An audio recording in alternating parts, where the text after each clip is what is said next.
Hi y'all, welcome to part 5 of reading excerpts from my book, Equal Protection Under God. Today I'm reading from chapter 4, Submissive Majority. Inherent differences between men and women we have come to appreciate remain cause for celebration, but not for denigration of the members of either sex or for artificial constraints on an individual's opportunity. Califano v. Webster. Submissive majority. Those two words almost caused me to wreck the first time I heard them in August 2020 while riding down the road listening to the book, My Own Words, the autobiography of Ruth Bader Ginsburg. As an attorney, I have the utmost respect for the justices of the United States Supreme Court. Though I may not always agree with their rulings, I respect their positions on the court. The submissive majority. Those words perfectly summed up how I felt as a Christian woman in a male-led and dominated church world. As I looked around me, I saw a lot of women in church. Probably the majority of faces were female, yet women were not represented in church leadership. Women throughout biblical history have shown strength and the ability to lead. Though the story of the woman throughout the Bible has not been out front and shouted from the rooftops, we can't mistake quiet for non-existent or submissive. One of these women that's in the Bible is Deborah. She is the only female judge and the only judge to also be called a prophet. Then we have the Proverbs 31 woman. Though we always hear about it on Mother's Day, where the Proverbs 31 woman is the woman whose children shall rise and call her blessed, there's more to the Proverbs 31 woman.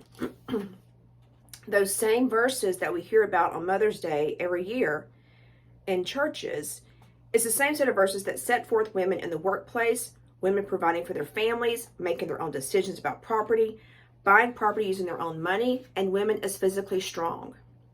We have Mary, the mother of Jesus. She heard the word of God and obeyed, something for which Jesus praises her. Jesus distinguished his mother, and consequently every woman, from being valued as only a mother. We have the women at the tomb. And here I'm going to pause and break away from the book just a tad. Normally in the videos, you see over my left shoulder pictures of my dog, Yoshi. In the book, in this section, there is I talk about Yoshi. I talk about Yoshi crossing the Rainbow Bridge. So here's a warning that you may want to have a tissue nearby if you're an animal lover like I am and you've had to be there when your animal, your dog, your cat, or whatever crossed the Rainbow Bridge. So I took her photos down though because I wanted to give you a close-up. So when you read the book or you're listening to the book, this is the dog I'm talking about. This is Yoshi when she was a puppy, not long after I got her. And then this is Yoshi a little later in life. This is when one day she was begging for treats, as she did every evening at 8 p.m. So I wanted to introduce you to Yoshi as you're reading through the book. So we have the women at the tomb and the women at the cross. When Jesus hung on the cross, when he took his last breaths, his disciples were not there.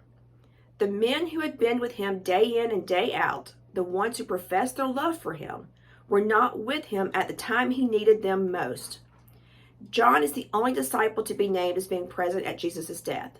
Instead, it was the women. The women stood firm in their devotion to Jesus, at the risk of jeers, taunts, physical harm, and further ostracization. The women stood by to watch after Jesus. They were loyal to him. They stood by to care for him, support him, and ensure he didn't die alone. It was the women he last saw and whose love he last saw as he took his last breath on earth as a man.